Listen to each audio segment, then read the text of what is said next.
জন্মগতভাবে শারীরিক প্রতিবন্ধী সাফিয়া আক্তার নিজে অক্ষম হলেও দায়িত্ব নিয়েছেন ৬ এতিম শিশুর। কারখানার অগ্নিদগ্ধে এই শিশুদের বাবা ও মা দুজনই মারা যান। এরপর অসহায় শিশুদের দায়িত্ব নিজ কাঁধে তুলে নেন সাফিয়া। নেত্রকোনা সদর উপজেলার হোসেনপুর এলাকার এক ছোট্ট ঝুপড়ি ঘরে ৬ এতিম শিশুকে নিয়ে জীবনযুদ্ধ চালিয়ে যাচ্ছেন সাফিয়া। নিজের হাঁটতে চলতে সমস্যা হলেও বোন ও বোন জামাইয়ের রেখে যাওয়া ৫ মেয়ে এবং এক ছেলের দায়িত্ব পালন করে যাচ্ছেন কষ্টক্লেশ করে।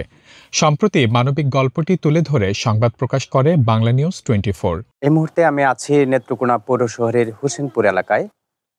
আপনারা জানেন গতকালকে বাংলা নিউজ 24 ডিজিটালি একটি নিউজ সম্প্রচারিত হয়।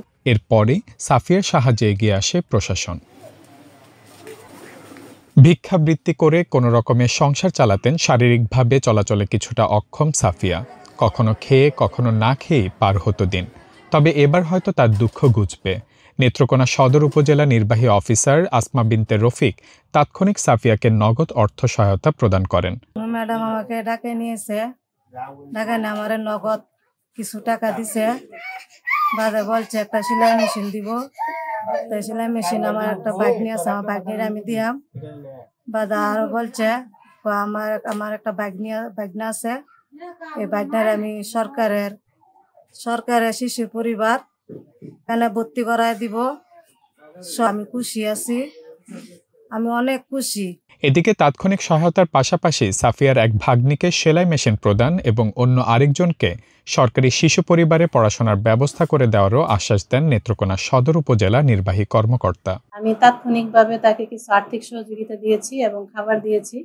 আর বললো যে তার ভাইয়ের একটা ছোট ছেলে আছে, তাকে বলেছি তারা যদি রাজি থাকে আমরা ছেলেটাকে শিশু কল্যাণ বোর্ডের মাধ্যমে শিশু পরিবারে দেওয়ার ব্যবস্থা করে দেব। আর তার যে ভাস্তিরা আছে, ভাইয়ের মেয়েরা, তারা যদি কোনো সেলাই প্রশিক্ষণ বা অন্যান্য কোনো প্রশিক্ষণ নিতে ইচ্ছুক হয়, আমরা আমাদের যুব উন্নয়ন অফিস এবং মহিলা বিষয়ক অফিসের মাধ্যমে তাদেরকে প্রশিক্ষণ দিয়ে প্রয়োজনে সেলাই মেশিন দিয়ে তাদেরকে স্বাবলম্বী কিভাবে করা যায় সেটার আমরা ব্যবস্থা করব। এখন নতুন আশার আলো দেখছেন সাফিয়া ও তার ৬ এতিম সন্তান।